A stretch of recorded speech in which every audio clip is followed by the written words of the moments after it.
The silence here wasn't empty. It was listening, breathing in the shadows between the peeling walls. I moved into the house because it was quiet and cheap and no one else wanted it. That should have been the first warning, but I was tired of listening to neighbors breathe through thin walls and tired of paying for noise I never asked for. The listing described the place as older but solid, which in my experience meant creaks, dust, and the comforting honesty of things that had already survived their worst years. I didn't believe in bad energy or cursed locations. I believed in plumbing, insulation, and gravity. The house stood at the end of a narrow street where the city seemed to lose interest, a 2-story structure with faded paint and windows that reflected the sky too clearly, as if they were paying extra attention. When I first unlocked the door, the air inside felt cool and still, not abandoned, just paused. I told myself that was normal. Houses, like people, take a moment to adjust to being seen again. The first week passed without incident. I unpacked slowly, filling the rooms with ordinary proof of existence, books on shelves, clothes in closets, a mug left on the kitchen counter overnight. The house responded with small, harmless sounds, wood settling, pipes ticking, the familiar language of age. At night, the silence was deep but not uncomfortable. I slept better than I had in years. I began to think I had been lucky. On the 8th night, I woke just before 3 a.m. for no reason I could name. The room was dark, but I had the distinct sense that something had changed, like waking in a familiar place where the furniture has been rearranged by a few inches. I lay still, listening. Nothing moved, nothing breathed.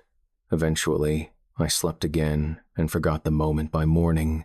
It happened again the next night, and the night after that, always just before 3 a.m. I would wake with my heart steady but alert, as if my body had been gently informed rather than startled. The house remained quiet, yet the quiet felt organized, directed. I began leaving a lamp on in the hallway, more out of curiosity than fear, and noticed something small but impossible. The shadows along the walls looked different each time I woke, not longer or shorter, but rearranged, like they had been moved deliberately and then put back wrong. I checked the windows, I checked the doors. Everything was locked. I laughed at myself and blamed the angle of the light. Still, I started checking the time when I woke. It was always 2:58 or 2:59. The first sound that didn't belong was subtle. One night, lying awake, I heard what I thought was my own name, spoken very softly from somewhere below me. It wasn't loud enough to be a voice, more like the memory of a voice, the way you sometimes think you hear someone call you in a crowded place. I sat up, heart beating faster now, and listened. Nothing followed. The house was silent again. The next morning, I told myself it was a dream fragment, the brain misfiring between sleep cycles. I repeated that explanation until it felt thin. That evening, while washing dishes, I noticed something carved faintly into the wood of the kitchen doorframe, half hidden by old paint. It was shallow, uneven, like someone had used a key. I leaned closer. It was my name.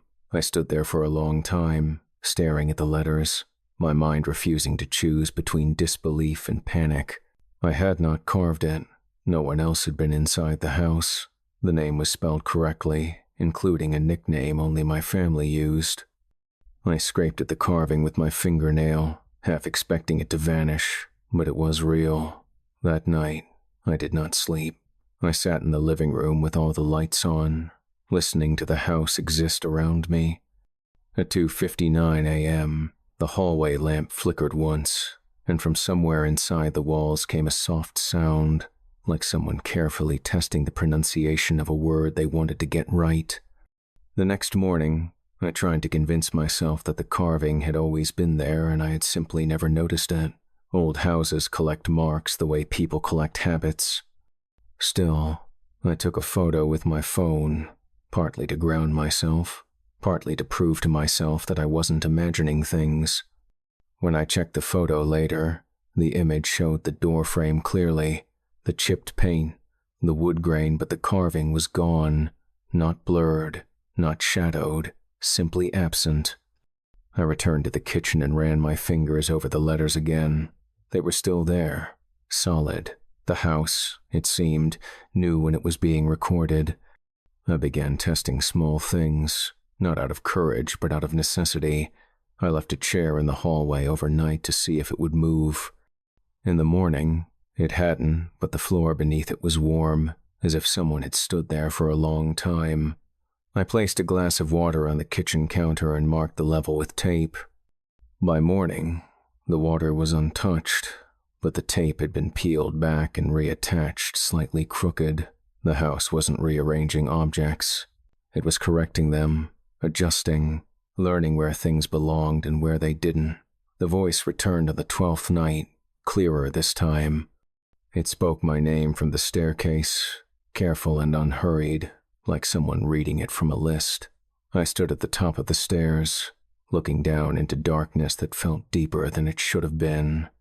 "Who's there?" I asked, immediately hating how small my voice sounded.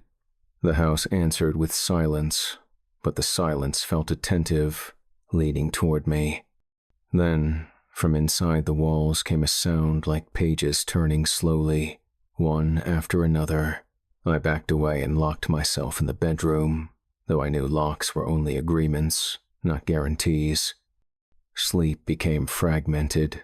I would drift off for minutes at a time, only to wake with the sensation that someone had almost spoken, almost touched the door, almost stepped into the room. Each morning, I found small changes. A door left ajar that I remembered closing. A light switch flipped the wrong way. A window unlocked but still shut. The house never did anything dramatic. It didn't want me to leave. It wanted me to notice, to pay attention. I realized then that the waking at 3 a.m. wasn't random. It was the moment the house expected me to listen back. I finally did what I should have done earlier. I went to the city records office. The clerk there typed the address into her computer and frowned. "That's odd," she said. "There's a structure there, but it isn't registered as residential." My stomach tightened. "What is it registered as?" I asked. She hesitated, then shrugged. "It isn't. It's listed as retained property. No owner, no demolition order, just retained." She smiled apologetically. "Sometimes old data doesn't migrate properly." I thanked her and left, feeling the pressure of the house waiting for me to come back with answers it already knew. That night, the house stopped whispering and started speaking. Not aloud, exactly, but clearly enough that I understood. It didn't use sentences, it used recognition. When I stepped into the hallway, I felt where my foot should land. When I reached for a door, I knew whether it wanted to be opened. The house wasn't hostile. It was lonely. It had learned my name because names were how people stayed, and it had learned listening because listening was how people lasted.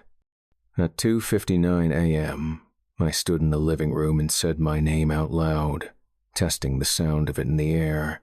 The walls answered with a soft, settling sigh, like relief. I began to suspect the truth in pieces I didn't want to assemble. The house didn't trap people. It absorbed them slowly, through habit and familiarity, through comfort, through the relief of being known. I checked the basement for the first time since moving in and found old chalk marks on the concrete walls, names, dates, arrows pointing nowhere. Some names were scratched out, others were circled. Mine was not there yet. That knowledge frightened me more than any threat could have. It meant there was still time. It also meant the house was deciding.